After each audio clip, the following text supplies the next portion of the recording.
ಅಷ್ಟೇ. ನಾವು daily classes ನೀವು ಕೇಳ್ತಿರ್ತೀರಿ ಆನ್ಲೈನ್ ಒಳಗೆ. ಎಲ್ಲರೂ ನಾವು ಮತ್ತೆ ಬೆಳಗ್ಗೆ ಎದ್ದು ನಾವು ಮತ್ತೆ ಬಂದಿರ್ತೀವಿ, ಸರ್ ಆಫ್ಲೈನ್ ಮಾಡ್ತಿರ್ತಾರೆ. ಈಗ ಟೈಮ್ ಎಷ್ಟಾಗೈತೆ ರೀ? ಟೈಮಿಂಗು ಎಷ್ಟು? ಟೈಮಿಂಗು 6 ಗಂಟೆ. ಒಂಥರ ಪ್ರಾಣೇಶಿಗೆ ಮೈಕ್ ಕೊಟ್ಟಂಗ ನಮಗೆ ಇದು. ಒಂಥರ ಪ್ರಾಣೇಶಿಗೆ, ಆರು ದಳದ ಕಮಲದಲ್ಲಿ ಮೂಡಿ ಬಂದ ಲಿಂಗವೇ ಸತ್ಯ ಶಾಂತಿ ಲಿಂಗವೇ ನಿತ್ಯ ಶಾಂತಿ ಲಿಂಗವೇ. ಏನಂತೀರಿ ಮುಂದೆ? ಓಂ ನಮಃ ಶಿವಾಯ, ಓಂ ನಮಃ ಶಿವಾಯ, ಓಂ ನಮಃ ಶಿವ, ಓಂ ನಮಃ ಶಿವಾಯ. ಹಂಗ ಈಗ ನಮ್ಮ ಈ ಸಿದ್ದಣ್ಣ ಸರ್ ಜವಾರಿ ಭಾಷೆ ಕೇಳಿದ್ರಪ್ಪ ಅಂದ್ರೆ ಮಂಜುನಾಥ್ ಸರ್ ಪಾಪ ಇಲ್ಲವ್ರು. ಮಂಜುನಾಥ್ ಸರ್ ನಮ್ಮ ಸರ್ ಜವಾರಿ ಭಾಷೆ ನಮಗೆ ಕೇಳಿದ್ರೆ ಅವ್ರಿಗೆ ಅರ್ಥನ ಆಗ್ತಿದ್ದಿಲ್ಲ ಅವ್ರಿಗೆ, ಮಂಜುನಾಥ್ ಸರ್ಗೆ. ಹೌದಾ? ಸೊ ನಿಜವಾಗ್ಲೂ ಫಸ್ಟ್ ನಾವು ಈ ಸುಂದರ್ ನಾನು ನಿಮ್ಮ ಪರವಾಗಿ ಮಾತಾಡ್ತೀನಿ. ನಾವು ಯಾಕಂದ್ರೆ ನಾವು ಇದೇ ಊರವರು, ಇಲ್ಲೇ ಹುಟ್ಟಿ ಬೆಳೆದವರು, ಕೊಪ್ಪಳದವರು, ಯಲಬುರ್ಗದಲ್ಲಿ ಇರ್ತೀವಿ, ಅಲ್ಲಿಂದ ಆನ್ಲೈನ್ ಕ್ಲಾಸ್ ಮಾಡ್ತಿರ್ತೀವಿ. ಸೊ ಅದಕ್ಕೆ ಅವ್ರಿಗೆ ಫಸ್ಟ್ ನಾವು ಅವರಿಗೆ ಪ್ರಿಫರೆನ್ಸ್ ಕೊಡಮಂತ ಅಲ್ಲಿಂದ ಬಂದಿದ್ದಾರೆ. ನನಗೊಂದು ಡೌಟ್ ಇತ್ತು ಬೆಳಿಗ್ಗೆ, ಏನು ನಾನು ಫಂಕ್ಷನ್ ಬೆಂಗಳೂರಿನಾಗ ಅಟೆಂಡ್ ಆಗಿನೋ ಏನು ಧಾರವಾಡದಾಗ ಅಟೆಂಡ್ ಆಗಿನೋ, ಲಿಂಗಾಯತ್ ಭವನದಾಗ ಮಾಡಿದ್ವಲ್ಲ ಭಂಡಾರಿ ಸರ್, ಆಮೇಲೆ ಇದರಲ್ಲಿ ಮಾಡಿದ್ವು. ನನಗೊಂದು ಡೌಟ್ ಇತ್ತು ಸರ್, ಅದೇ ಕೇಳಿದೆ. ನಿಜವಾಗ್ಲೂ ಕೂಡ ಪ್ಲೀಸ್ ಎಲ್ಲರೂ ಚಪ್ಪಾಳೆ ಮೂಲಕ ಒಂದು ಗುರು ಸರ್ಗೆ ಮತ್ತು ನಮ್ಮ ಭೀಮಪ್ಪ ಸರ್ಗೆ ಒಂದು ದಯವಿಟ್ಟು ಕ್ಲಾಪ್ಸನ್ನು ಹಾಕಿರಿ. ನಿಜವಾಗ್ಲೂ ಕೂಡ ಈಗ ಅದೇ ಹೇಳಿದರು, ಏನಂದರೆ ಈಗ ಸಿದ್ದಣ್ಣ ಸರ್ನು ಅದನ್ನೇ ಹೇಳಿದರು, ಮಂಜುನಾಥ್ ಸರ್ನು ಅದನ್ನೇ ಹೇಳಿದರು. ನಾನು ಕೂಡ ನಿಮಗೆ ಮುಂದಿನ ದಿನಮಾನಗಳಲ್ಲಿ ಕಂಟಿನ್ಯೂಸ್ ಆಗಿ ಸಿಗ್ತಿರ್ತೀವಿ, ನಾವೇನೆಲ್ಲೂ ಹೋಗಂಗಿಲ್ಲ. ನೋಡ್ರಿ, ಪ್ರಿಪ್ರೇಷನ್ ಮೆಥಡ್ ದಯವಿಟ್ಟು ಚೇಂಜ್ ಮಾಡ್ಕೊಳ್ರಿ. ನಾ ಪ್ರತಿ ಕ್ಲಾಸಲ್ಲೂ ಹೇಳ್ತಿರ್ತೀನಿ. ನನ್ನ ಪ್ರತಿ ಕ್ಲಾಸಲ್ಲಿ ಯೂಟ್ಯೂಬಲ್ಲಿ ನೋಡಿದ್ರಪ್ಪ ಅಂದರೆ ಬೆಳಗ್ಗೆ ಎದ್ರೆ ನಾ ಲೈವ್ ಬಂದಿರ್ತೀನಿ, 10 ಗಂಟೆಗೆ ಮತ್ತೆ ಲೈವ್ ಬಂದಿರ್ತೀನಿ ರಾತ್ರಿ. ನಮಗೆ ಕ್ಲಾಸಸ್ ಕಂಟೆಂಟ್ ಅದರಲ್ಲಿ ಹೆಂಗಿರ್ತಾವೆ. ಈಗ ಒಂದು PSI ಕ್ವಶನನ್ನು ದಯವಿಟ್ಟು ನೀವು ನೆನಪು ಮಾಡ್ಕೊಳ್ರಿ. ಯಾವ ರೀತಿ PSI ಕ್ವಶನ್ಸ್ಗಳು ರೀಸೆಂಟಾಗಿ ಬರ್ತಾ ಇದಾವೆ ಅಂತೇಳಿ. ಈಗ PC ಅಪ್ಲೈ ಮಾಡಿದಿರಿ, PSI ಅಪ್ಲೈ ಮಾಡಿದಿರಿ, ಗ್ರೂಪ್ ಸಿಗೆ ಅಪ್ಲೈ ಮಾಡ್ತೀರಿ, FD ಅಪ್ಲೈ ಮಾಡ್ತೀರಿ, SDA ಅಪ್ಲೈ ಮಾಡ್ತೀರಿ, ಅಥವಾ ಇನ್ನು ಯಾವುದೋ ಎಕ್ಸಾಮ್ಗಳನ್ನು ಅಪ್ಲೈ ಮಾಡ್ತೀರಿ. ಸೊ ಎಲ್ಲ ಎಕ್ಸಾಮ್ಗಳಿಗೂ ಒಂದು ಕ್ವಶನ್ಸ್ ಕೇಳ್ತಾರೆ ಹುಡುಗರು ಕ್ಲಾಸ್ನಾಗ. ಸರಿ, ಯಾವ ಬುಕ್ ಓದ್ಬೇಕ್ರಿ? PC ಯಾವ್ದು ಬುಕ್ ಓದ್ಬೇಕ್ರಿ? PSI ಯಾವ್ದು ಬುಕ್ ಓದ್ಬೇಕ್ರಿ? KS ಯಾವ್ದು ಓದ್ಬೇಕ್ರಿ? IAS ಯಾವ್ದು ಓದ್ಬೇಕ್ರಿ? ಇದೇ ಕನ್ಫ್ಯೂಷನ್. ಆಮೇಲೆ ಯಾವ ಪುಸ್ತಕ ಓದ್ಬೇಕು, ಹೆಂಗೆ ಓದ್ಬೇಕು, ಇದೇ ಎಲ್ಲರ ಮೈಂಡ್ ಸೆಟ್ಗಳಿಗೆ ಇರತಕ್ಕಂಥ ಡೌಟ್. ಓಕೆ, ನೀವು ಯಾವುದೇ ಎಕ್ಸಾಮನ್ನು ಪ್ರಿಪ್ರೇಷನ್ನ ನಡೆಸ್ರಿ. ಸೊ ಯಾವ ಎಕ್ಸಾಮ್ ಪ್ರಿಪ್ರೇಷನ್ ನಡೆಸಿದ್ರು ಕೂಡ ಒಂದೇ ಬುಕ್ ಇರ್ತಕ್ಕಂಥದ್ದು. ಆ ಒಂದು ಬುಕ್ಕನ್ನು 10 ಸರಿ ಓದ್ರಿ, ಅದು ಒಂದೇ ಬುಕ್. ಈಗ ಫಾರ್ ಎಕ್ಸಾಂಪಲ್ ಇವರು ಈಗ ಇಂಡಿಯನ್ ಕಾನ್ಸ್ಟಿಟ್ಯೂಷನ್ ಬುಕ್ ಇರ್ತೈತಿ. ಆ ಇಂಡಿಯನ್ ಕಾನ್ಸ್ಟಿಟ್ಯೂಷನ್ ಬುಕ್ಕು ಅದರಾಗೆ ಸೇಮ್ ಅದು. ನೀವು ಒಂದು ಬುಕ್ಕನ್ನು ಅದನ್ನೇ 10 ಸಲ ನೀವು ಓದ್ರಿ. ಎಲ್ಲದರೊಳಗೂ ಕೂಡ ನಿಮಗೆ ಒಂದೇ ವಿಧಿಗಳು ನಿಮಗೆ ಇದರಲ್ಲಿ ಸಿಗ್ತಿರ್ತಾವೆ. ಓಕೆ, ಸೊ ಈ ರೀತಿ ಆ ಎಲ್ಲ ಎಕ್ಸಾಮ್ಗಳಲ್ಲೂ ಕೂಡ ನೀವು ಒಂದೇ ಬುಕ್ಗಳನ್ನು 10 ಸರಿ ಓದ್ರಿ. ವೇರಿಯಸ್ ವೆಬ್ಸೈಟ್ಗಳನ್ನು ನೀವು ಪ್ರಿಪೇರ್ ಮಾಡಿರಿ ಅಂತ ಹೇಳ್ತಾ, ಸೊ ಈ ಯಾರು 300 ಜನ ನೀವು ದಯವಿಟ್ಟು ಸೆಲೆಕ್ಟ್ ಆಗಿರಿ. ನೀವು ಎಲ್ಲರೂ ಕೂಡ ರೆಗ್ಯುಲರ್ ಆಗಿ ಏನು ನಮ್ಮ ಭೀಮಪ್ಪ ಸರ್ ಇನ್ಸ್ಟಿಟ್ಯೂಟ್ ಈಗ ಭೂಮಿ ಅಂತ ಮಾಡಿದಾರಲ್ಲ, ಆ ಭೂಮಿ ಎಂಬ ಇನ್ಸ್ಟಿಟ್ಯೂಟು ಆ ಒಂದು ಆಕಾಶದೆತ್ತರಕ್ಕೆ ಇನ್ನಷ್ಟು ಬೆಳೆಯಲಿ. ನಾವು ಯಾವಾಗಲೂ ಕೂಡ ಭೀಮಪ್ಪ ಸರ್ ಜೊತೆ ಮತ್ತು ಗುರು ಸರ್ ಜೊತೆ ಇದ್ದು ವಿ ವಿಲ್ ಸಪೋರ್ಟ್. ನೀವು ಕೂಡ ಅಷ್ಟೇ ಆ ವಿದ್ಯಾರ್ಥಿಗಳು ನಮ್ಮ ಕೊಪ್ಪಳ ಭಾಗದಲ್ಲಿ ಇನ್ನಷ್ಟು ಹೆಚ್ಚಿಗೆ ಜಾಬ್ ತಗೊಳ್ರಿ. ನಮ್ಮಿಂದ ಯಾರ್ಯಾರು ಇದ್ರೂ ಕೂಡ ನೀವು ಅವ್ರಿಂದ ಯುಟಿಲೈಸ್ ತಗೊಳ್ರಿ ಅಂತ ಹೇಳ್ತಾ,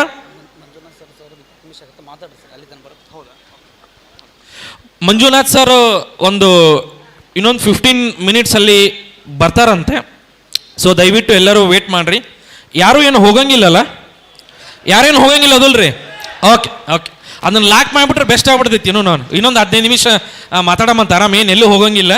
ಸೊ ಡೈಲಿ ಕ್ಲಾಸ್ ಕೇಳ್ತಿರ್ತೀರಿ ಆನ್ಲೈನ್ ಒಳಗೆ, ಲಾಕ್ ಅಂತ ಆಯ್ತದೆ ಹಿಂದಿಲ್ದು. ಈಗ ನೋಡ್ರಿ ಒಂದು ಎಕ್ಸಾಂಪಲ್.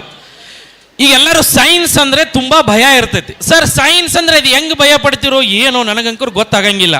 ಹೌದಾ? ಇನ್ನು ಒಂದು ಸಿಂಪಲ್ ಮೆಥಡನ್ನು ನಾನು ನಿಮಗೆ ಯಾವಾಗಲೂ ಕೂಡ ಹೇಳ್ತಿರ್ತೀನಿ. ಹೌದಾ? ಈಗ ಮೊನ್ನೊಂದು PSIದಲ್ಲಿ ಎಕ್ಸಾಮ್ ಬಂದಿತ್ತು. ಇರುವೆ ಕಚ್ಚುವುದರಿಂದ ಯಾವ ಆಮ್ಲ ಇರ್ತೈತೆ? ಅದರಲ್ಲಿ ಯಾವ ಆಮ್ಲ ಇರ್ತೈತಿ? ಫಾರ್ಮಿಕ್ ಆಮ್ಲ ಇರ್ತೈತಿ. ಆ ಇರುವೆ ಕಚ್ಚಿದ ನಂತರ ಅದಕ್ಕೆ ಯಾವ್ದು ಕೊಡ್ತೀವಿ ನಾವು? ಆಮ್ಲಕ್ಕೆ ಪ್ರತ್ಯಾಮ್ಲವನ್ನು ಯಾವ್ದು ಕೊಡ್ತೀವಿ? ಅದಕ್ಕೆ ಇರುವೆ ಕಚ್ಚಿದ ನಂತರ ಅದಕ್ಕೆ ಯಾವ್ದು ಕೊಡ್ತೀವಿ ಹೊಳೆ ಪ್ರತ್ಯಾಮ್ಲ? ನಾವು ಮೊನ್ನೊಂದು KPTCL ಕ್ವಶನ್ ಬಂದಿತ್ತು. ಕೆಲಮೈನ್ ದ್ರಾವಣದಲ್ಲಿ ಯಾವ್ದು ಇರ್ತೈತೆ ಅಂತ ಪ್ರಶ್ನೆ ಕೇಳಿದ್ರು. ಯಾವ್ದಿತ್ತು ಅದರಲ್ಲಿ? ಸತುವಿನ ಕಾರ್ಬೋನೇಟ್ ಪ್ರತ್ಯಾಮ್ಲ ಇತ್ತು. ಯಾವ್ದಿತ್ತು? ಸತುವಿನ ಕಾರ್ಬೋನೇಟ್ ಪ್ರತ್ಯಾಮ್ಲ ಇತ್ತು. ಓಕೆ, ಮೊನ್ನೊಂದು PSIದಲ್ಲಿ ಎಕ್ಸಾಮ್ ಬಂದಿತ್ತು. PSIದಲ್ಲಿ ಒಂದು ಕ್ವಶನ್ ಬಂದಿತ್ತು. UNHRCಯ ಕೇಂದ್ರ ಕಚೇರಿ ಎಲ್ಲಿ ಇದೆ ಅಂತ ಪ್ರಶ್ನೆ ಬಂದಿತ್ತು. ಎಲ್ಲೈತಿ UNHRC ಕೇಂದ್ರ ಕಚೇರಿ? ಜಿನೆವಾದಲ್ಲಿ UNHRC ಕೇಂದ್ರ ಕಚೇರಿ ಇದೆ. ಸರ್ UNHRC ಇದೆ, ಕೇಂದ್ರ ಕಚೇರಿ ಯಾಕೆ ಕೇಳಬೇಕು? ಆಮೇಲೆ ಜೋಗ ಜಲಪಾತದ ಒಂದು ಕ್ವಶನ್ ಇತ್ತು PSI ದಲ್ಲಿ, ಆಮೇಲೆ ಪತ್ರೋಡೆ ಎಲೆದು ಒಂದು ಕ್ವಶನ್ ಇತ್ತು.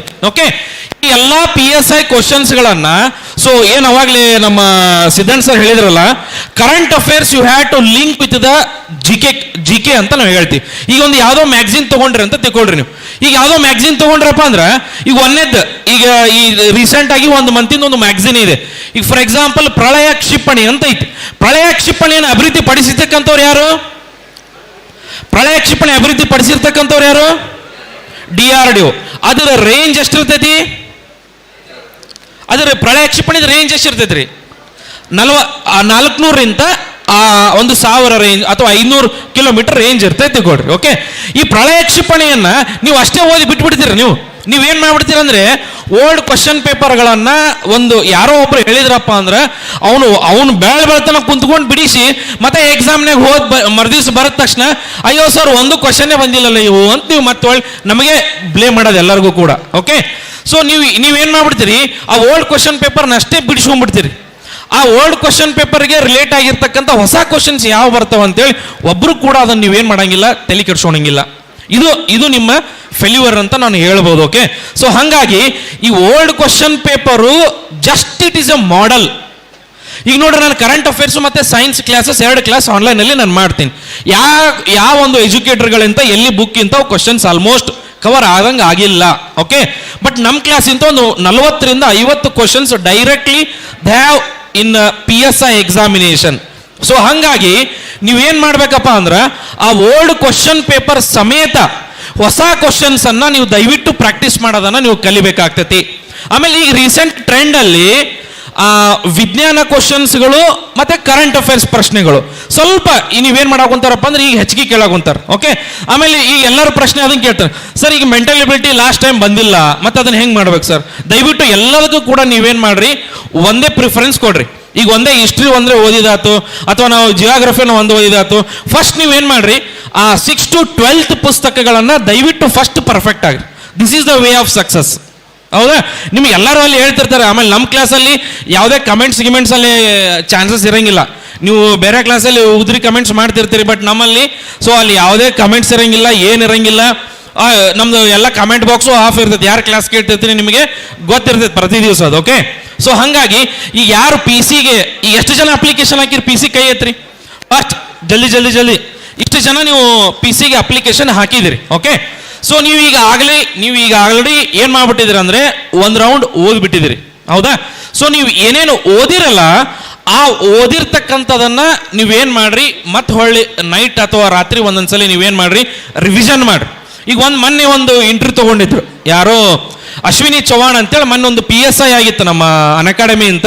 ಆ ಒಬ್ರು ಮೇಡಮ್ ಅವ್ರು ಮಾತಾಡೋ ಹೊತ್ನಾಗ ಹೇಳಿದ್ರು ಒಂದು, ಸೊ ಅನ್ಅಕಾಡೆಮಿ ಕ್ಲಾಸಸ್ ನಾವು ಕೇಳ್ತಿದ್ವಿ, ಮಹೇಶ್ ಪಟ್ಟೆ ಸರ್ PSI ಡೈರೆಕ್ಟ್ ಕ್ವಶನ್ಸ್ ಒಂದು 30ರಿಂದ 40 ಬಂದಿದ್ದು. ಆ ಹುಡುಗಿ ಹೇಳಿದ ಮೇಲೆ ಗೊತ್ತಾಗೈತೆ ನನಗೆ, ಈ ಹುಡುಗಿ ನಮ್ಮ ಕ್ಲಾಸ್ ನೋಡ್ತಿದ್ಲು, ಹಿಂಗೆ ಕ್ವಶನ್ಸ್ ಬಂದಿದ್ದಾವ ಅಂತೇಳಿ. ಓಕೆ, ಸೊ ಆ ಹುಡುಗಿ ಪ್ರಚಲಿತ ಘಟನೆಗಳನ್ನ ಯಾವುದು ಓದಿದ್ದಿಲ್ಲ.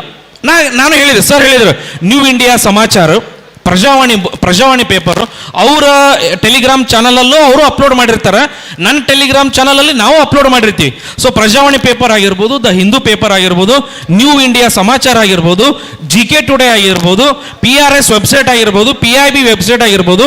PIB ವೆಬ್ಸೈಟ್ ಅಲ್ಲಿ ಪ್ರತಿ ದಿವಸನೂ ಕೂಡ ನಿಮಗೆ ನೋಟ್ಸ್ಗಳನ್ನು ಬಿಡ್ತಿರ್ತಾರೆ. ಅಥವಾ ನಮ್ಮ ಟೆಲಿಗ್ರಾಮ್ ಚಾನಲಲ್ಲೂ ಕೂಡ ನಿಮಗೆ ನೂತನ ಸ್ಟಡಿ ಸರ್ಕಲ್ ಅಂತ ಟೈಪ್ ಮಾಡಿದರೆ ಒಂದು 12,000 ಜನ ಅದರಲ್ಲಿ ಅಲ್ಲಿ ನಾವೇನು ಮಾಡ್ತಿರ್ತೀವಿ, ಅಪ್ಲೋಡನ್ನು ಮಾಡ್ತಿರ್ತೀವಿ. ದಯವಿಟ್ಟು ನೀವೇನ್ ಮಾಡ್ರಿ, ಈ ರೀತಿ ಏನು ಸೋರ್ಸ್ ಇರ್ತಾವಲ್ಲ ಪ್ರತಿ ದಿವಸನೂ ಕೂಡ ಅದನ್ನ ನೀವು ತೆಗೆದು ಬಿಡ್ರಿ. ಆಮೇಲೆ ಈಗ ಓದೋ ಹ್ಯಾಬಿಟ್ ಸರ್ ಹೆಂಗ್ ಮಾಡ್ಬೇಕು ನಾವು? ಸರ್ ಬೆಳಿಗ್ಗೆ ನಾವು ಎದ್ದೇಳ್ತೀವಿ ಸರ್, ನಮಗೆ ಓದಿದ್ದೇ ರಿವಿಷನ್ ಆಗಂಗಿಲ್ಲ ಸರ್, ಅದು ಏನು ಮಾಡ್ಬೇಕು, ನಮಗೆ ಓದಿದ್ದೇ ತಿಳಿಯವಲ್ದು, ಇನ್ನು ಎಕ್ಸಾಮ್ ಹತ್ತಿರದ ನಾವು ಯಾವ ರೀತಿ ಓದಬೇಕು? ಈಗ PC ಅಪ್ಲಿಕೇಶನ್ ನೀವೆಲ್ಲರೂ ಹಾಕಿರಿ. ಈಗ ಓಕೆ, ಎಲ್ಲರೂ PC ಅಪ್ಲಿಕೇಶನ್ ಹಾಕಿರಿ. ಇನ್ನೊಂದು 3 ತಿಂಗಳ ಎಕ್ಸಾಮ್ ಐತಿ, 3 ತಿಂಗಳಿಗೆ ಎಕ್ಸಾಮ್ ಬರ್ತೈತಿ. ಆಮೇಲೆ ಕರೆಂಟ್ ಅಫೇರ್ಸ್ ನಾವು ಎಷ್ಟು ವರ್ಷದ್ದು ಓದಬೇಕು, ಅದು ಒಂದು ಮೈಂಡ್ ಸೆಟ್ ಹುಡುಗರಿಗೆ. ಸರ್ ಎಷ್ಟು ತಿಂಗಳದ್ದು ಓದಬೇಕು? ಪ್ರತಿ ಕ್ಲಾಸಲ್ಲೂ ಪ್ರಶ್ನೆ ಅದು. ನೀವೇನು ಮಾಡಬೇಕು, ಒಂದು ವರ್ಷದ ಅಟ್ಲೀಸ್ಟ್ 1 year ನೀವೇನಾದರೂ ಕರೆಂಟ್ ಅಫೇರ್ಸ್ ಓದಿದ್ರಪ್ಪ ಅಂದರೆ ಅಲ್ಲಿ ಜಿ ಕೆ ಪ್ರಶ್ನೆಗಳು ನಿಮಗೆ ಕವರ್ ಆಗ್ತವೆ. ಕೇವಲ ಪ್ರಚಲಿತ ಘಟನೆಗಳು ಅಷ್ಟೇ ಅಲ್ಲ, ಅದ್ರ ರಿಲೇಟೆಡ್ ಆಗಿರ್ತಕ್ಕಂಥ ಕರೆಂಟ್ ಅಫೇರ್ಸ್ ಪ್ರಶ್ನೆಗಳು, ಜಿ ಕೆ ಪ್ರಶ್ನೆಗಳು ಕೂಡ ನಿಮಗೆ ಕವರ್ ಆಗ್ತವೆ. ಈಗ ನೋಡ್ರಿ, ಒಂದು ಈ ಜೋಗ ಜಲಪಾತದ ಪ್ರಶ್ನೆ ಬಂದಿತ್ತು, ಅದು ಯಾಕೆ ಕೇಳ್ಯಾರ? ಅದನ್ನ UNHRC ಪ್ರಶ್ನೆ ಬಂತು, ಯಾಕೆ ಕೇಳ್ಯಾರ? ರೀಸೆಂಟಾಗಿ ಅಲ್ಲಿ ಏನಾದರೂ ನೇಮಕಾತಿಗಳಲ್ಲಿ ಆಗಿರ್ತಾವ. ಈಗ ನೋಡ್ರಿ, ಮೊನ್ನೆ ಸುಪ್ರೀಂ ಕೋರ್ಟ್ ನ್ಯಾಯಮೂರ್ತಿಗಳು ಯಾರು ಆಯ್ಕೆ ಆದ್ರೆ ಮೊನ್ನೆ ರೀಸೆಂಟ್ ಆಗಿ ಯು ಲಲಿತ್ ಅವರು ಹೊಂಟ್ರಿ. ಈಗ ಯು ಲಲಿತಾರ ಮತ್ತೆ ಇನ್ನೊಬ್ರು ಯಾರು ಬರ್ತಾರೆ? ಈಗ ಚಂದ್ರಚೂಡ್ ಅವ್ರು ಬರ್ತಾರೆ. ಎಷ್ಟನೇ ವಿಧಿ ಪ್ರಕಾರ ಅವ್ರನ್ನ ನೇಮಕ ಮಾಡ್ತಾರೆ ನಮಗ ಸುಪ್ರೀಂ ಕೋರ್ಟ್ನಲ್ಲಿ? 124ನೇ ವಿಧಿ ಪ್ರಕಾರ. ಓಕೆ, ಸೊ ಈ ರೀತಿ ನಾವೇನ್ ಮಾಡ್ಬೇಕು, ಅದಕ್ಕೆ ಲಿಂಕ್ ಕೊಡ್ಬೇಕು. ಈಗ ಯಾವುದೋ ಒಂದು ಮೇಕೆದಾಟದ ಒಂದು ಯೋಜನೆ ಇದು ನಡೆಯುವಂತೈತಿ, ಆ ಮೇಕೆದಾಟು ಯೋಜನೆ ಒಂದು ರೆಫರೆನ್ಸ್, ಅದು ರಿಲೇಟೆಡ್ ಆಗಿರ್ತಕ್ಕಂಥ ಜಿ ಕೆ ತಗೋಬೇಕು ನಾವು. ಈಗ ಸಂವಿಧಾನದ ವಿಧಿಯನ್ನ ಅದಕ್ಕೊಂದು ಲಿಂಕ್ ಕೊಡ್ಬೇಕು ನಾವು. ಯಾವ ವಿಧಿ ಪ್ರಕಾರ ಅಂತಾರಾಜ್ಯ ನಡುವೆ ಒಂದು ಇದು ನಡೆದೈತಿ? 252, 262, 272, 282. ಆಪ್ಷನ್ ಇದ್ರಾಗ ಯಾವುದು?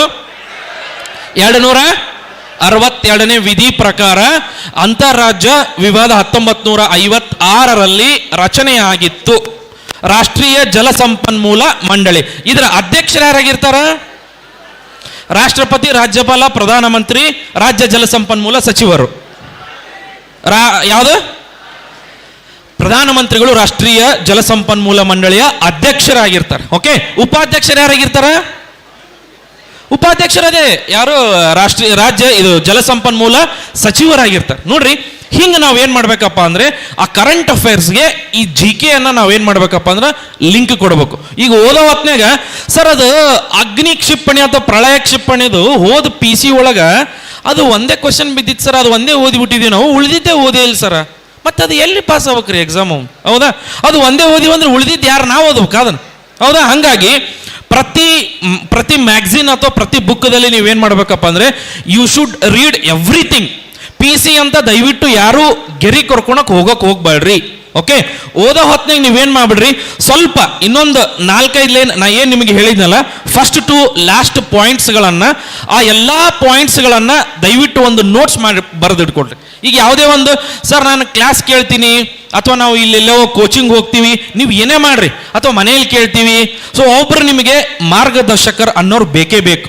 ಓಕೆ, ಅಥವಾ ಮಾರ್ಕ್ ಟೆಸ್ಟ್ ಸರ್ ಪ್ರತಿ ಸಂಡೇನೂ ಕೂಡ 20 ರೂಪಾಯಿಗೆ ನಡೆಸ್ತೀನಿ ಅಂದರು. ಆ ಮಾರ್ಕ್ ಟೆಸ್ಟನ್ನು ದಯವಿಟ್ಟು ಬಂದು ಎಲ್ಲರೂ ಕೂಡ ಅಟೆಂಡ್ ಆಗ್ರಿ. ಸೊ ಆ ಮಾರ್ಕ್ ಟೆಸ್ಟ್ ಬರೆಯೋದ್ರಿಂದ ನಿಮ್ಗೆ ಏನಾಗ್ತೈತಪ್ಪ ಅಂದರೆ ನೀವು ಓದಿರ್ತಕ್ಕಂಥದ್ದನ್ನು ನೀವು ಅಲ್ಲಿ ಎಫರ್ಟ್ ಹಾಕಿ ಅಲ್ಲಿ ನಮ್ಮದು ರಿಸಲ್ಟ್ ಏನಾದ್ರು ನಿಮ್ಗೆ ಗೊತ್ತಾಗ್ತೈತೆ. ಸೊ ಹೆಂಗೆ ಮಾರ್ಕ್ ಟೆಸ್ಟ್ ಬರೀತೀರಿ ಹಂಗೆ ನಿಮ್ಗೆ ಏನಾಗ್ತೈತಪ್ಪ ಅಂದರೆ ಮೇಕ್ ಇಟ್ ಎ ರಿವಿಷನ್. ಹೌದಾ? ಅವಾಗ ನಿಮ್ಗೆ ಇನ್ನೂ ಧೈರ್ಯ ಬರ್ತೈತಿ. ಈ ಮಾಕ್ ಟೆಸ್ಟನ್ನು ಕಂಪೇರ್ ಮಾಡ್ಕೊಡ್ರಿ ಈ ವಾರ, ಮತ್ತೆ ಮುಂದಿನ ವಾರ ಏನು ಮಾಡ್ರಿ, ಮತ್ತೊಂದು ಮಾಕ್ ಟೆಸ್ಟನ್ನು ಅಟೆಂಡ್ ಆಗ್ರಿ, ಅಲ್ಲಿ ಗೊತ್ತಾಗ್ತೈತಿ. ಹಿಂಗೆ ಎಕ್ಸಾಮ್ ಬರೋವರೆಗೂ ಕೂಡ ನೀವೇನು ಮಾಡಬೇಕು, you can attend every mock test ಅಂತ ನಾವು ಹೇಳ್ಬೋದು. ಓಕೆ, ಸೊ ಈ ಪ್ರತಿ ಒಂದು ಮಾಕ್ ಟೆಸ್ಟನ್ನು ಬರೆಯೋದ್ರಿಂದ ಸೊ ನಮ್ದಾಗ ಗೊತ್ತಾಗ್ತೈತಿ, ಓ ಇಷ್ಟು ಮಾರ್ಕ್ಸ್ ಈ ವಾರ ಬಂತು, ಇಷ್ಟು ಮಾರ್ಕ್ಸ್ ಈ ವಾರ ಬಂತು, ಇಷ್ಟು ಮಾರ್ಕ್ಸ್ ಈ ವಾರ ಬಂತು. ನಿಮ್ಮಲ್ಲಿ ನಿಮಗೆ ಏನಾಗ್ತೈತೆ ಅವಾಗ ಸೆಲ್ಫ್ ಕಾನ್ಫಿಡೆನ್ಸ್ ಅನ್ನೋದು ನಿಮ್ಮಲ್ಲಿ ಬರ್ತೈತಿ. ಓಕೆ, ಈಗ ಸಿದ್ಧಾಂತ್ ಸರ್ ಬಂದು ಹೇಳೋಕ್ಕಾರ, ಭೀಮಪ್ಪ ಸರ್ ಬಂದು ಹೇಳೋಕ್ಕಾರ, ಮಂಜುನಾಥ್ ಸರ್ ಬಂದು ಹೇಳೋಕ್ಕಾರ, ನಾವೇ ಬಂದು ಹೇಳೋಕ್ಕಿವಿ. ಓಕೆ, ಸೊ ಮತ್ತೆ ನೀವೇನು ಮಾಡಬೇಕು, ಎಲ್ಲರೂ ಬಂದು ಹೇಳೋದು ನಾವು ಇದೇನೇ ರೀ, ಅದನ್ನ ಮಾಡ್ರಿ, ಇದನ್ನ ಮಾಡ್ರಿ. ಬಟ್ ನಿಮ್ಮಲ್ಲಿ ಏನಾಗಬೇಕಪ್ಪ ಅಂದರೆ ಸೊ ಅದು ಸೆಲ್ಫ್ ಮೋಟಿವೇಶನ್ ನಿಮ್ಮಲ್ಲಿ ಬರಬೇಕು. ಓಕೆ, ನೀವು ಎಲ್ಲರೂ ಕೂಡ ಪ್ರತಿಯೊಬ್ಬರಲ್ಲೂ ನಿಮ್ಮಲ್ಲಿ ಎಬಿಲಿಟಿ ಐತದು. ಓಕೆ, ಆ ಎಬಿಲಿಟಿ ಐತಿ. ನೀವು ಯಾವುದೇ ಎಕ್ಸಾಮನ್ನು ಪಾಸ್ ಮಾಡ್ರಿ. ಈಗ ಯಾರ್ಯಾರು B.Ed ಮಾಡಿದಿರಿ, ನೀವು TET ಎಕ್ಸಾಮ್ ಬರೀರಿ, ಆಮೇಲೆ ಅದು ಕೂಡ ಅಲ್ಲೇ ಒಂದೇ ಇರ್ತೈತಿ ಸೇಮ್. ಈಗ TET ನೀವು ಮೊನ್ನೆ ಒಂದು ಎಕ್ಸಾಮಿಗೆ ಒಂದು ಕ್ವಶನ್ ಬಂದಿತ್ತು, ನೀಲಿ ನೀತಿಯನ್ನು ಜಾರಿಗೆ ತಂದವ್ರು ಯಾರು ಸಮಾಜದಲ್ಲಿ? ಯಾವುದದು? ಆಲ್ಮೇಡ್ ಅವ್ರು. ಓಕೆ, ಈ ಕ್ವಶನ್ ನೀವು ಇದ್ರಾಗ ಓದಂಗಿಲ್ಲ, PC ಓದಂಗಿಲ್ಲ, ಈ ಕ್ವಶನ್ PSI ಓದಂಗಿಲ್ಲ, ಎಲ್ಲ ಒಂದೇ ಇರ್ತೈತ್ರಿ. ಅದು ಆಲ್ TET GPS ಇದು ಎಲ್ಲ ಒಂದೇ ಎಕ್ಸಾಮು, ಓದೋದು ಒಂದೇ ಇರ್ತೈತಿ. ಸುಮ್ಮನೆ ನಾವು ಏನು ಮಾಡಿರ್ತೀವಿ, ಅದು ಬೇರೆ ಇದು ಬೇರೆ, ಆ ಬುಕ್ ಬೇರೆ ಈ ಬುಕ್ ಬೇರೆ. ಓಕೆ, ನಮ್ಮದು ಮೈಂಡ್ ಏನಾಗಿರ್ತೈತಪ್ಪ ಅಂದರೆ ಡೈವರ್ಸಿಫಿಕೇಶನ್ ಆಗಿರ್ತೈತಿ. ಆ ಡೈವರ್ಸಿಫಿಕೇಶನ್ ನೀವು ಮೊದಲು ನಿಮ್ಮ ತಲೆಯಿಂದ ಎಲ್ಲರೂ ಕೂಡ ಸೊ ತೆಗೆದು ಹಾಕಿಬಿಡ್ರಿ. ಓಕೆ, ಈ ರೀತಿ ನೀವು ಏನು ಮಾಡ್ರಿ, ಪ್ರತಿಯೊಂದು ಈಗ ಸರ್ ಏನು ಓದಬೇಕು, ಯಾವ ಬುಕ್ಸ್ಗಳನ್ನು ಓದಬೇಕು, ನಿಮಗೆ ಅದೊಂದು ಭಯಂಕರ ಗೊಂದಲದು. ಓಕೆ, ಆ ಬೆಳಿಗ್ಗೆ ಯಾವ್ದು ಓದಬೇಕು ಮತ್ತು ಮಧ್ಯಾಹ್ನ ಯಾವ್ದು ಓದಬೇಕು ಸರ್ ಹೇಳಿದ್ರು. ಈಗ ನಿದ್ದೆ ಬಂದಾಗ ನಾವು ಅಶೋಕ ಮಹಾರಾಜ ಮತ್ತು ಅದನ್ನು ಮಹಾರಾಜ ಇದು ಮಹಾರಾಜ ಮತ್ತಿಟ್ಟು ನಿದ್ದೆ ಬಂದ್ಬಿಡ್ತೈತಿ ನಿಮ್ಗೆ, ಹೌದಾ? ಸ್ವಲ್ಪ ಆ ನಿದ್ದೆ ಬರೋ ಟೈಮಲ್ಲಿ ಮೆಂಟಲ್ ಎಬಿಲಿಟಿ ಲೆಕ್ಕ ಬಿಡಿಸ್ಕೊಂಡ್ ಕೊಡ್ರಿ, ಅಥವಾ ವೆರಿ ಇಂಟ್ರೆಸ್ಟಿಂಗ್ ನೀವು ಟೈಮ್ ಒಳಗೆ ಸೈನ್ಸ್ ಅನ್ನು ಓದ್ರಿ. ಆಮೇಲೆ ಉಳಿದಿದ್ದ ಟೈಮ್ ಒಳಗೆ ಸರ್ದು ಹಿಸ್ಟ್ರಿಯನ್ನು ಪ್ರಾಕ್ಟೀಸ್ ಮಾಡ್ರಿ ನೀವು, ಹೌದಾ? ಈ ಥರ ಒಂದು ಟೈಮ್ ಟೇಬಲ್ ಹಾಕೊಳ್ರಿ. ಈಗ ಸರ್ ಹೇಳಿದ್ರು 3R ಸೂತ್ರ ಅಂತೇಳಿ. ಆ 3R ಸೂತ್ರವನ್ನ ನೀವೇನು ಬೆಳಿಗ್ಗೆ ಅಂತ ಮಧ್ಯಾಹ್ನವರೆಗೂ ಏನು ಕ್ಲಾಸ್ ಕೇಳಿರ್ತೀರಲ್ಲ, ಆ ಕ್ಲಾಸನ್ನು ರಾತ್ರಿ ಏನು ಆ ಒಂದು ಏನು PSI ಹುಡುಗಿ ಅಶ್ವಿನಿ ಚೌಹಾಣ್ ಅಂತ ಮೊನ್ನೆ ನಮ್ದು ಸೆಲೆಕ್ಷನ್ ಆಗಿತ್ತಲ್ಲ, ಆ ಹುಡುಗಿ ಏನು ಮಾಡ್ತಿದ್ಲಪ್ಪ ಅಂದ್ರೆ ಆಕೆ ಇಂಟರ್ವ್ಯೂ ತೊಗೊಳತ್ನಾಗ ಹೇಳಿದ್ಲು, ಒಂದು ಯೂಟ್ಯೂಬ್ ಚಾನಲ್ನ ನೋಡಿದ್ ನಾನು. ಬೆಳಿಗ್ಗೆ ಅಂತ 10 ಗಂಟೆವರೆಗೂ ಏನೋ ನೀವು ಓದ್ರಿ, ಕ್ಲಾಸ್ ಕೇಳ್ರಿ, ಏನೇ ಮಾಡ್ರಿ, ಆ ಓದಿರ್ತಕ್ಕಂಥದನ್ನ ಲಾಸ್ಟಿಗೆ ರಿವಿಷನ್ ಮಾಡಿ ಮಲ್ಕೊಂತಿದ್ಲಂತಾಕಿ. ಓಕೆ, ಈಗ ನೀವು ನಮ್ಮ ಟೆಲಿಗ್ರಾಮ್ ಚಾನಲ್ ಚೆಕ್ ಮಾಡ್ರಿ, ರಾತ್ರಿ 2 ಗಂಟೆಗೆ ನಾನು ಪೇಪರ್ ಹಾಕಿರ್ತೀನಿ, ಹೈಲೈಟ್ ಮಾಡಿ ರಾತ್ರಿ 2 ಗಂಟೆಗೆ ನಾವು ಪೇಪರ್ ಹಾಕ್ತೀವಿ. ನಾನೇ ಓನ್ ಹಾಕಿರ್ತೀನಿ. ನನ್ನ ಜೊತೆ ಒಂದಿಬ್ರು ಸ್ಟೂಡೆಂಟ್ಸ್ ಅದಾರ, ನಾನು ಅವ್ರಿಗೆ ಯಾರಿಗೆ ವರ್ಕ್ ಏನೂ ಕೊಡಂಗಿಲ್ಲ, ಅವ್ರು ಪ್ರಿಪೇರ್ ಆಗಕ್ಕೆ ಬಿಟ್ಬಿಟ್ಟಿರ್ತಾನೆ. ಓಕೆ, ಇಲ್ಲಿ ಕುಂತಾರ ಅವರಿಬ್ರು ಸ್ಟೂಡೆಂಟ್ಸ್, ಅವ್ರು ಏನು ಮಾಡ್ತಿರ್ತಾರೆ ಅಂದರೆ ತಮ್ಮ ವರ್ಕ್ ತಾವು ಮಾಡ್ತಿರ್ತಾರೆ, ಯಾಕಂದ್ರೆ ನಮ್ಮ ವರ್ಕ್ ಅದು. ಓಕೆ, ನಾವು ಅಷ್ಟು ಗಂಟೆವರೆಗೂ ಕೂಡ ನಾವು ಟೀಚರ್ಸ್ ಆದ್ರೆ ನಾವು ಇನ್ನೂ ಓದ್ತೀವಿ ಅಂದರೆ ಸರ್ ಅಂದ್ರೆ ಭೀಮಪ್ಪ ಸರ್ ಅವಾಗಲೇ ನಾ ಇಷ್ಟು ಗಂಟೆವರೆಗೂ ಓದ್ತೀನಿ. ನಾವು ಕೂಡ ನಾನು ರಾತ್ರಿ ದ ಹಿಂದೂ ಪೇಪರ್ ಏನಾದರೂ ಓದಲಿಕ್ಕೆ ಸ್ಟಾರ್ಟ್ ಮಾಡಿದ್ನಪ್ಪ ಅಂದ್ರೆ 3 ತಾಸು minimum the Hindu paper I take 3 hours to read that paper. Prajavani ಪೇಪರನ್ನು ಓದಲಿಕ್ಕೆ ನಾನು ಸ್ಟಾರ್ಟ್ ಮಾಡಿದ್ನಪ್ಪ ಅಂದರೆ 1 ತಾಸು ನನಗೆ ಪ್ರಜಾವಾಣಿ ಪೇಪರ್ ಬೇಕು. 1ರಿಂದ ಕನ್ನಡ ನಮ್ಮದು ಮಾತೃಭಾಷೆ ಆಗ್ತಿತ್ತಲ್ಲ, ಅದು ನಮಗೆ ಈಸಿಯಾಗಿ ಆಗ್ತೈತಿ. ಅದಕ್ಕೆ ಪ್ರತಿಯೊಬ್ಬರು ಕೂಡ ಆ ಪ್ರಜಾವಾಣಿ ಪೇಪರನ್ನು ಪ್ಲಸ್ ದ ಹಿಂದೂ ಪೇಪರ್ ನೀವು ಯಾರು ಪರ್ಫೆಕ್ಟ್ ಅದಿರಿ ಅದನ್ನು ಓದ್ರಿ. ಆಮೇಲೆ ನೀವು ಪ್ರಿಪೇರ್ ಆಗಕ್ಕೆ KS IAS ಪ್ರಿಪೇರ್ ಆಗಿಬಿಡ್ರಿ, ನಿಮ್ಗೆ ಗುರಿ ದೊಡ್ಡದಾಗಿಬಿಡ್ಲದು, ಹೌದಾ? ಈಗೇನು ನಮ್ಮ ಕೊಪ್ಪಳ ಭಾಗದಲ್ಲಿ ಇವತ್ತು ಇಷ್ಟು ಜನ ಸೇರಿರಂದ್ರಪ್ಪ ಅಂದ್ರೆ ನನಗೂ ಕೂಡ ತುಂಬ ಖುಷಿ ಆತ್ರಿ. ನಾವು ಎಲ್ಲೆಲ್ಲೋ ಹೋಗಿ ನಾವು ಬಿಜಾಪುರದ ಫಂಕ್ಷನ್ ಮಾಡ್ತಿದ್ವಿ, ಅಲ್ಲೇ ಧಾರವಾಡದ ಫಂಕ್ಷನ್ ಮಾಡಿದ್ವಿ, ಬೆಂಗಳೂರ ಮಾಡಿವಿ, ಅಲ್ಲೆಲ್ಲ ಹೋಗ್ತಿದ್ವಿ, ಎಷ್ಟು ಜನ ಸ್ಟೂಡೆಂಟ್ಸ್ ಅಲ್ಲೇ. ಅದು ನೋಡಿ ನನಗೆ ಹೊಟ್ಟೆ ಕಿಚ್ಚಾಗ್ತಿತ್ತು, ಏನಪ್ಪ ಇದು ನಮ್ಮ ಭಾಗದಲ್ಲೇ ಇಲ್ಲಲ್ಲ ಇಷ್ಟು ಕಾಂಪಿಟೇಷನ್ನು. ಅಲ್ಲಿ ಸ್ಟೂಡೆಂಟ್ಸ್ ನೋಡಿಬಿಟ್ರೆ ನನಗೆ ಒಂಥರ, ಆಮೇಲೆ ಮನ್ ಸೆಲೆಕ್ಟ್ ಆದರೂ ಕೂಡ ಅವ್ರು ಸನ್ಮಾನ ಮಾಡಿದ್ವಲ್ಲ ನಾವು ಎಲ್ಲ ಆ ಕಡೆ ಭಾಗದಾರ.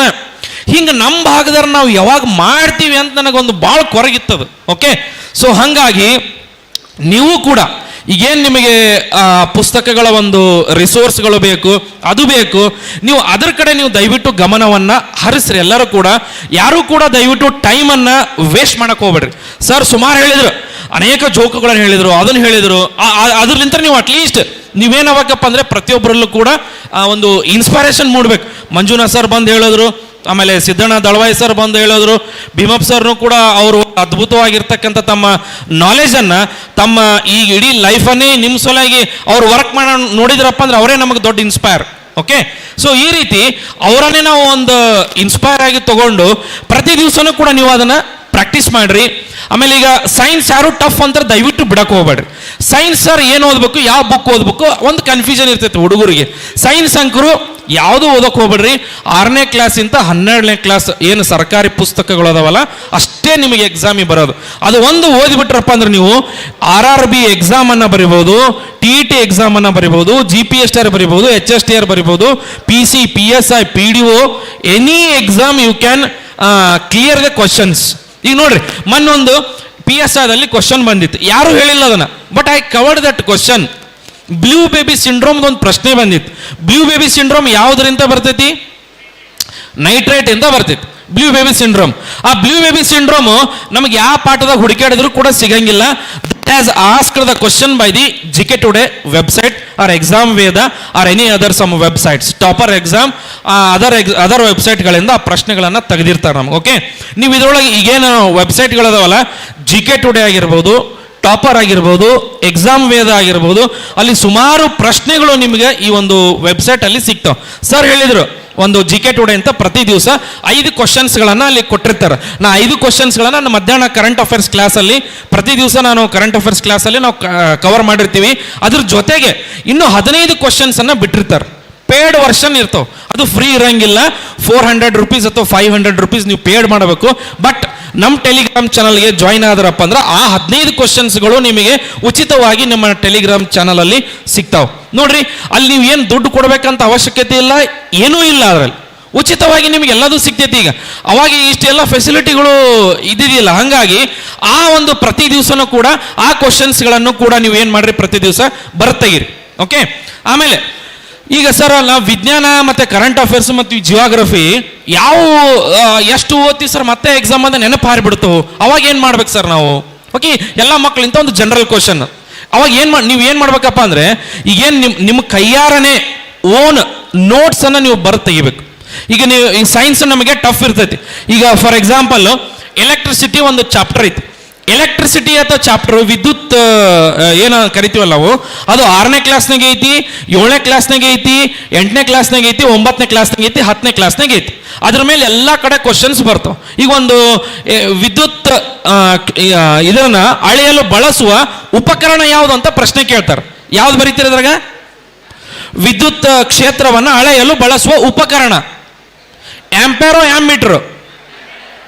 ಆಂಪೇರೋ and ammeter? Ammeter. ಅದೇ SI ಮಾನ ಅಂತ ಕೇಳಿದ್ರೆ ಆಂಪೇರ್. SI ಮಾನ ಅಂತ ಕೇಳಿದ್ರೆ ಆಂಪೇರ್. ಅದೇ ನಾವು ಎಲೆಕ್ಟ್ರಿಕ್ ಚಾರ್ಜ್ ಅನ್ನು ಅಳೆಯಲು ಬಳಸುವ ಮಾನ ಅಂತ ಕೇಳಿದ್ರೆ ಕೂಲಂ. ಏನಂತ ಕರಿತೀವಿ ಅದಕ್ಕೆ? ಕೂಲಂ. ನೋಡ್ರಿ, ಈ ರೀತಿ ಆ ಪ್ರತಿಯೊಂದನ್ನು ಕೂಡ ವಿದ್ಯುತ್ ಮೊನ್ನೊಂದು RRB ಅಲ್ಲಿ ಕ್ವಶನ್ ಬಂದಿತ್ತು. ಈ ಪ್ರಶ್ನೆ ಬರ್ತೈತೆ ಅಂತೇಳಿ ನಮ್ಮ ಟೆಲಿಗ್ರಾಮ್ ಚಾನಲ್ ಅಲ್ಲಿ ನಾವು ಒಂದು ಹೇಳಿದ್ದೆ. ಅಪ್ಲೈಡ್ ಕ್ವಶನ್ಸ್ಗಳನ್ನು ದಯವಿಟ್ಟು ಸ್ವಲ್ಪ ನೀವು ಈಗಿನ ವಿದ್ಯಾರ್ಥಿಗಳು ಏನು ಮಾಡ್ರಿ, ಅಪ್ಲೈಡ್ ಕ್ವಶನ್ಸನ್ನು ಸ್ವಲ್ಪ ದಯವಿಟ್ಟು ಜಾಸ್ತಿ ಪ್ರಾಕ್ಟೀಸ್ ಮಾಡ್ರಿ. ಈಗ ನೋಡ್ರಿ, ಒಂದು ಕಾಮನ ಬಿಲ್ಲು ಐತಿ. ಆ ಕಾಮನ ಬಿಲ್ಲು ಯಾಕಂತೇಳಿ ಒಂದು ಮೊನ್ನೆ ಪ್ರಶ್ನೆ ಕೇಳ್ಯಾರ ಎಕ್ಸಾಮಲ್ಲಿ. ಕಾಮನ ಬಿಲ್ಲು ಹೆಂಗೆ ಉಂಟಾಗ್ತೈತಿ, ಅಲ್ಲಿ ಒಂದು ಕೆಲವೊಂದಿಷ್ಟು ಆಥರ್ ಬುಕ್ಗಳಲ್ಲಿ ತಪ್ಪು ಕೊಟ್ಟಿದ್ದಾರೆ. ಅದೇ SSLC ಬುಕ್ಕಲ್ಲಿ they have given very clear. Kamana bill ಆಗಲಿಕ್ಕೆ ಎಷ್ಟು ಕಾರಣಗಳು? 3 ಪ್ರೊಸೆಸ್ ಅದು. ಯಾವ್ಯಾವು? ಪ್ರತಿಫಲನ, ವಕ್ರೀಭವನ, ವರ್ಣ ವಿಭಜನೆ, ಒಟ್ಟು ಆಂತರಿಕ ಫಲನ. ಎಸ್, ಇದು correct according to the SSLC NCERT ಪುಸ್ತಕ. But this is given very wrong in a big book. Okay, ನಾ ಬುಕ್ ಹೆಸರು ಹೇಳಂಗಿಲ್ಲ. ಆ ಬುಕ್ ನಾವು ಬಿಗ್ ಬುಕ್ ಹೇಳಿದ್ರಪ್ಪ ಅಂದರೆ ಆ ಬುಕ್ಕಲ್ಲಿ ರಾಂಗ್ ಕೊಟ್ಟಿದ್ದಾರೆ ಆನ್ಸರ್. ಬಟ್ ನಾವು ರೆಫರ್ ಮಾಡೋದು NCERT ಪುಸ್ತಕಗಳನ್ನು ನಾವು ರೆಫರ್ ಮಾಡಬೇಕಾಗ್ತೈತಿ. ಅಲ್ಲಿ ನಾಳೆ ಎಕ್ಸಾಮಲ್ಲಿ ನೀವು ಚಾಲೆಂಜ್ ಕೀ ಆನ್ಸರ್ ಮಾಡಿದ್ರಪ್ಪ ಅಂದರೆ the final decision by the some NCERT books ಅಂತ ನಾವು ಹೇಳ್ಬೋದು. ಓಕೆ, ಇಂಥವು ಪ್ರಶ್ನೆಗಳು ಸಾಕಷ್ಟು ತಪ್ಪು ಕೊಟ್ಟಾರಿ. ಸರ್ ಹೇಳಿದ್ರಲ್ಲ, ಈಗ ಒಂದು ಬುಕ್ ಬಿಟ್ಬಿಡ್ತಾರ ಮಾರ್ಕೆಟ್ನಾಗ, 6 ಸಬ್ಜೆಕ್ಟ್ ಇದ್ದಿದ್ದು ಒಂದೇ ಬುಕ್. ನಾವು ನೋಡಿದ್ರೆ 6ನೇ ಕ್ಲಾಸಿಂದ 12ನೇ ಕ್ಲಾಸ್ ಮಟ್ಟ ಅವು ಬುಕ್, ತಮಿಳ್ನಾಡು NCERT ಬುಕ್, ಮತ್ತು ಇದು ಒಂದೊಂದು ಸೈನ್ಸಿಗೆ 40-50 ಬುಕ್ ಇರ್ತವೆ ನಾವು ರೆಫರ್ ಮಾಡೋದಂಗೆ. ಸರ್ ಎಲ್ಲದು ಒಂದು ಬುಕ್ನಾಗ ಅದು ಹೆಂಗೆ ಓದ್ತಾರಂತ ನಮಗೂ ಅದೇ ಕನ್ಫ್ಯೂಷನ್ ಇತ್ತು. ಓಕೆ, ಅದನ್ನು ದಯವಿಟ್ಟು ಯಾರು ದೊಡ್ಡ ತಪ್ಪು ಮಾಡಕ್ಕೆ ಹೋಗ್ಬೇಡ್ರಿ. ಓಕೆ, ಒಂದ ಬುಕ್ ಯಾವುದೋ ಮಾರ್ಕೆಟ್ನಾಗ ಬಿಟ್ರ ಅಂತೇಳಿ ಅದನ್ನು ತೊಗೊಂಡು ಎಲ್ಲ ಒಂದರದಾಗ ಜಿಯೋಗ್ರಫಿ ಇತ್ತು, ಒಂದರದಾಗ ಇದು ಇತ್ತು, ಸೊ ಎಲ್ಲದು ಅದರದಾಗ ಇತ್ತಪ್ಪ ಅಂದರೆ ದಯವಿಟ್ಟು ಅಂಥವನ್ನ ನೀವು ಬಿಟ್ಬಿಡ್ರಿ. ಓಕೆ, ಈಗ ಇಂಥ ಅಪ್ಲೈಡ್ ಕ್ವಶನ್ಸ್ ಭಾಳ. ಈಗ ವಿದ್ಯುತ್ ಬಲ್ಬ್ ಅಂತ ಒಂದು ಕಾನ್ಸೆಪ್ಟ್ ಐತಿ. ವಿದ್ಯುತ್ ಬಲ್ಬ್ನಲ್ಲಿ ಇರ್ತಕ್ಕಂಥ ತಂತಿ ಯಾವುದು? ಟಂಗ್ಸ್ಟನ್ ತಂತಿ. ಓಕೆ, ಅದು ಹೆಚ್ಚಿನ ಕರಗುವ ಬಿಂದು ಹೊಂದೈತೋ ಕಡಿಮೆ ಕರಗುವ ಬಿಂದುವನ್ನು ಹೊಂದೈತೆ? ಹೆಚ್ಚಿನ ಕರಗುವ ಬಿಂದು ಹೊಂದೈತಿ. ಅದರ ವಿದ್ಯುತ್ ರೋಧ ಹೆಂಗಿರ್ತೈತಿ? ಕಡಿಮೆ ಇರ್ತೈತೋ ಜಾಸ್ತಿ ಇರ್ತೈತೋ? ನೋಡ್ರಿ, this question has given wrong in money again other book. Okay, ಈಗ ಸರ್ ಹೇಳಿದ್ರು ಒಂದು 47.5 ಒಂದು ಜಾಬ್ ಹೋಗೈತೆ ಅಂತೇಳಿ. ಅದಕ್ಕೆ ನಾನು ನನ್ನ ಕ್ಲಾಸಿಂದ ಪ್ರತಿ ವಿದ್ಯಾರ್ಥಿಗೂ ಒಂದೊಂದು ಮಾರ್ಕ್ಸ್ ನಾನು ಇಂಪಾರ್ಟೆಂಟ್ ಕೊಡ್ತೀನಿ. ನಾಳೆ 1 ಮಾರ್ಕ್ಸಲ್ಲಿ ಫೇಲ್ಯೂರ್ ಆಗ್ತಕ್ಕಂಥ ಚಾನ್ಸಸ್ ಇರ್ತೈತಿ. High resistance, high melting point in electric bulb. Okay, ಇದನ್ನ ಬರ್ಕೊಂಡಿರ್ಬೇಕಾದ್ರೆ ಪಾಯಿಂಟ್ ಎಲ್ಲಾದ್ರೂ ಕೂಡ ಈ ಪಾಯಿಂಟ್ ನಾಳೆ ಎಕ್ಸಾಮಲ್ಲಿ ಕೇಳಿದ್ರಪ್ಪ ಅಂದರೆ ನೀವು ಆನ್ಸರನ್ನು ಹಾಕಿ ಬರ್ರಿ. Then we come to the fuse. Electric fuse ಒಂದು ಪ್ರಶ್ನೆ ಬರ್ತೈತಿ. ಎಲೆಕ್ಟ್ರಿಕ್ ಫ್ಯೂಸಲ್ಲಿ ಅಲ್ಲಿ ಏನಿರ್ತೈತಿ? ಎಲೆಕ್ಟ್ರಿಕ್ ಫ್ಯೂಸಲ್ಲಿ ಇರ್ತೈತಿ ಕರಗುವ ಬಿಂದು ಕಡಿಮೆ ಇರ್ತೈತೋ ಒಂದು ಜಾಸ್ತಿ ಇರ್ತೈತೋ? ಕರಗುವ ಬಿಂದು ಕಡಿಮೆ ಇರ್ತೈತಿ. ಮತ್ತೆ ರೆಸಿಸ್ಟೆನ್ಸ್ ಹೆಂಗಿರ್ತೈತಲ್ಲೇ? Low melting point, high resistance. ಇನ್ನೊಮ್ಮೆ ಹೇಳ್ರಿ ಎಲ್ಲರೂ ಸೇರಿ, ಎಲೆಕ್ಟ್ರಿಕ್ ಫ್ಯೂಸಲ್ಲಿ ಹೆಂಗಿರ್ತೈತಿ? Low melting point, high resistance. Okay, ಈ ರೀತಿ ಪಾಯಿಂಟ್ಸ್ಗಳನ್ನು ನಾವೇನು ಮಾಡಬೇಕು? NCERT ಪುಸ್ತಕದಿಂದ ಅಂಡರ್ಲೈನ್ ಮಾಡ್ಕೋಬೇಕು. ಅವ್ನು ನಾವು ಪಾಯಿಂಟ್ಸನ್ನು ಬರ್ಕೋಬೇಕು. ಓಕೆ, ಈಗ ಫಾರ್ ಎಕ್ಸಾಂಪಲ್ ವಿನೆಗಾರ್ನಲ್ಲಿ ಇರ್ತಕ್ಕಂಥ ಆ್ಯಸಿಡ್ ಯಾವುದು? ವಿನೆಗಾರ್ನಲ್ಲಿ ಇರ್ತಕ್ಕಂಥ ಆ್ಯಸಿಡ್ ಯಾವುದು? Acetic acid. ಹಾಲಿನಲ್ಲಿ ಇರ್ತಕ್ಕಂಥ ಆಸಿಡ್ ಯಾವುದು? Lactic acid. ಓಕೆ. ಇರುವೆ ಕಚ್ಚೋದ್ರಿಂದ ಬರೋದು ಆಸಿಡ್ ಯಾವುದು? Formic acid. ಮಣ್ಣಿನಲ್ಲಿ ಇರ್ತಕ್ಕಂಥ ಆಸಿಡ್ ಯಾವುದು? ಮಣ್ಣಿನಲ್ಲಿ ಇರ್ತಕ್ಕಂಥದ್ದು ಹ್ಯೂಮಿಕ್ ಆಸಿಡ್. ಓಕೆ. ಹೊಟ್ಟೆಯಲ್ಲಿ ಇರ್ತಕ್ಕಂಥದ್ದು ಯಾವುದು? ಯಾವುದು? HCl, hydrochloric acid. ಓಕೆ. ಪಾಲಕ್ ಸೊಪ್ಪಿನಲ್ಲಿ ಇರ್ತಕ್ಕಂಥದ್ದು ಯಾವುದು? Oxalic acid. ಓಕೆ. ಇದು this is also given wrong in some other books. Okay. ನೋಡ್ರಿ, ಇಂಥವೆಲ್ಲ ಪ್ರಶ್ನೆಗಳಾಗ್ಯಾವ ಎಕ್ಸಾಮ್ನಾಗ. ನೀವೇನು ಮಾಡ್ಬಿಡ್ತೀರಿ, ಅವು ದೊಡ್ಡ ದೊಡ್ಡ ಬುಕ್ಕ ತೊಗೊಂಡು ಅವ್ನು ಏನು ಮಾಡ್ಬಿಡ್ತೀರಿ, ಅಲ್ಲಿ ನೀವು ಬಿಟ್ಟಿರ್ತಕ್ಕಂಥದ್ದು ಆ ಒಂದೊಂದು ಸಬ್ಜೆಕ್ಟನ್ನು ಈ ಕ್ವಶನ್ಸ್ ಬಂದ್ರಪ್ಪ ಅಂದ್ರೆ ಒಂದೊಂದು ಮಾರ್ಕ್ಸ್ನು ಕೂಡ ನಿಮಗೆ ಹೋಗ್ತಿರ್ತೈತೆ ಅಲ್ಲಿ. ಇವನ್ನೆಲ್ಲ 7ನೇ ಕ್ಲಾಸ್ 6ನೇ ಕ್ಲಾಸ್ ಬುಕ್ನೇ ಕೊಟ್ಟಿದ್ದಾರೆ, ಹೌದಾ? ಇಂಥ ಪ್ರಶ್ನೆಗಳನ್ನು ನೀವೇನು ಮಾಡ್ರಿ, ದಯವಿಟ್ಟು ಒಂದು ಸ್ವಲ್ಪ ಅಪ್ಲೈಡ್ ಕ್ವಶನ್ಸ್ ಇರ್ತಾವುಗಳನ್ನು ಸ್ವಲ್ಪ ಜಾಸ್ತಿ ಪ್ರಾಕ್ಟೀಸ್ ಮಾಡಿ. ಈಗ ನೆಕ್ಸ್ಟ್ ಈಗೇನು PC ಬರ್ತೈತಿ ಮತ್ತು PSI ಬರ್ತೈತಿ, ಅಥವಾ ನಿಮಗೆ ಒಂದು ಈಗ ನೆಕ್ಸ್ಟ್ ಕಾಲ್ಫಾರ್ಮ್ ಇದೆ, ಇವಾಗ ಆ PDO ಕಾಲ್ಫಾರ್ಮ್ ಇದೆ, ಆಮೇಲೆ RRBನೂ ಕೂಡ ಮೊನ್ನೆ RRB ಎಷ್ಟು ಜನ ಬರ್ದಿರಿ ಎಕ್ಸಾಮ್ಸ್? RRB ಕನ್ನಡದಲ್ಲಿ ಮೊನ್ನೆ ಎಕ್ಸಾಮ್ ಬರೆದು ಬಂದಾರ ಹುಡುಗರು. ಸೊ 64, 62 ಅಲ್ಲಿ ಮಟ್ಟ ಅವ್ರು ತೊಗೊಂಡಿದ್ದಾರೆ. ಒಂದು 25 ಮಾರ್ಕ್ಸ್ ಅಲ್ಲಿ ಸೈನ್ಸ್ ಇರ್ತೈತಿ, 25 ಮಾರ್ಕ್ಸ್ ಮೆಂಟಲ್ ಎಬಿಲಿಟಿ, ಉಳಿದಿದ್ದು ಜನರಲ್ ಅವೇರ್ನೆಸ್ಸು. ಅದು ಇಂಗ್ಲೀಷ್ ಮೀಡಿಯಮ್ನಾಗ ಇರ್ತೈತೆ ಅಂತ ಸಾಕಷ್ಟು ಜನ ಬಿಟ್ಟುಬಿಟ್ಟಿರ್ತಾರೆ. ಆ RRB ಎಕ್ಸಾಮು ಕನ್ನಡದಲ್ಲೂ ಕೂಡ CBT ಎಕ್ಸಾಮ್ ಇರ್ತೈತೆ. ಓಕೆ. ಸೊ ನೀವು ಅಂಥ ಎಕ್ಸಾಮ್ಗಳನ್ನು ದಯವಿಟ್ಟು ಸ್ವಲ್ಪ ಅವನ RRB ಎಕ್ಸಾಮ್ಗಳನ್ನು ಕೂಡ ನೀವೇನು ಮಾಡಿರಿ, ಅಪ್ಲೈ ಮಾಡಿರಿ. ಕೇವಲ PCನೇ ಅಂತ ಯಾರೂ ಕೂಡ ನೀವು ಮೈಂಡ್ ಸೆಟ್ ಇಟ್ಕೊಳಕ್ಕೆ ಹೋಗ್ಬೇಡ್ರಿ. ಈಗ ಯಾವೇ ಕಾಲ್ಫಾರ್ಮ್ ಆಗಲಿ ಎಲ್ಲದಕ್ಕೂ ಕೂಡ ನೀವು ಒಂದು ಅಪ್ಲೈ ಮಾಡಿ ನೀವು ಹೋಗಿ ಎಕ್ಸಾಮ್ ಫೇಸ್ ಮಾಡಿ ಬಂದ್ರಪ್ಪ ಅಂದರೆ ಒಂದು ನಮಗೆ ಮಾಕ್ ಟೆಸ್ಟ್ ಅಂತೇಳಿ ನಮಗೆ ಸಿಗ್ತೈತೆ. ಆ ಟೈಪ್ ನಿಮ್ಗೆ ಏನಾಗ್ತೈತಿ, ಸೊ ನಿಮಗೆ ಪ್ರಾಕ್ಟೀಸ್ ಆಗ್ತೈತೆ ಅಂತ ನಾನು ಹೇಳ್ಬೋದು. ಓಕೆ. ಮತ್ತೇನಾದರೂ ಕೆಲವೊಂದಿಷ್ಟು ಏನಾದರೂ ಡೌಟ್ಸ್ಗಳಿದ್ರೆ ದಯವಿಟ್ಟು ಜನರಲ್ ಆಗಿ ಕೇಳ್ರಿ. ಒಂದಿಬ್ರು ಮೂವರು ಯಾರಾದರೂ ಕೂಡ ನಾವು ನಿಮಗೆ ಅದನ್ನು ಕ್ಲಾರಿಫೈ ಮಾಡಲಿಕ್ಕೆ ಟ್ರೈ ಮಾಡ್ತೀವಿ. ಫಾಸ್ಟ್ ಈಗ ಕೇವಲ ನಾವೇ ನಿಮ್ಮ ಜೊತೆ ಈಗ ಮಾತಾಡೋದಂದ್ರೆ ಈಗ ಏನಾದರೂ ಒಂದು 2-3 ಒಬ್ಬರು ಸ್ಟೂಡೆಂಟ್ಸ್ ಇಂತ at least they have take opinion or any some.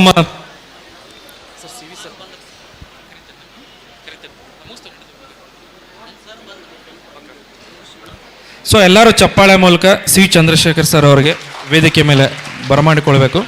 So thank you all, one and all. ಮತ್ತು ನಾನು ನಿಮಗೆ ಸಿಗಮಂತ್ರಿ.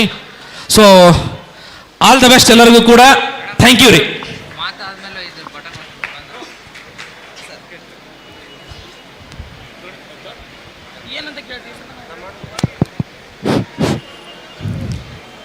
ಕಾಂಪಿಟೇಟಿವ್ ಎಕ್ಸಾಮ್ದ ಬಗ್ಗೆ ತಮ್ಮದೇ ಆಗಿರ್ತಕ್ಕಂಥ ಉಪನ್ಯಾಸವನ್ನು ಮಾಡಿರ್ತಕ್ಕಂತಹ Shri Mahesh K Patted online Unacademy ಉಪನ್ಯಾಸಕರಿಗೆ ಎಲ್ಲರ ಪರವಾಗಿ ಹೃದಯಪೂರ್ವಕವಾದಂತಹ ಧನ್ಯವಾದಗಳು. ಇಲ್ಲಿ ಮುಂಜಾನೆಯಿಂದ ಇಲ್ಲಿಯವರೆಗೆ ತಾವೆಲ್ಲರೂ ಕೂಡ ಅತ್ಯಂತ ಶಾಂತ ರೀತಿಯಿಂದ ಇದನ್ನು ಆಲಿಸಿದ್ದೀರಿ. ಇವತ್ತು ಕಟ್ಟಿಕೊಂಡಿರ್ತಕ್ಕಂತಹ ಜ್ಞಾನದ ಬುತ್ತಿಯನ್ನು ನಿಮ್ಮ ಜೀವನದ ಗುರಿ ಉದ್ದೇಶದ ಸಾಧನೆ ಆಗುವ ತನಕನೂ ಕೂಡ ತಾವೆಲ್ಲರೂ ಕೂಡ ಅದನ್ನು ಆ ಒಂದು ಜ್ಞಾನದ ಸವಿಯನ್ನು ಉಂಡ್ರಿ ಅನ್ನುವಂಥ ಒಂದು ಮಾತನ್ನು ತಿಳಿಸುವುದರ ಮೂಲಕ ಇಲ್ಲಿ ಸ್ಪರ್ಧಾತ್ಮಕ ಪರೀಕ್ಷೆಗಳ ಸಂಪನ್ಮೂಲ ವ್ಯಕ್ತಿಗಳಾಗಿ ಆಗಮಿಸಿದಂತಹ CBC ಫೌಂಡೇಶನ್ ಮತ್ತು ಭೂಮಿ ಎಜುಕೇಶನ್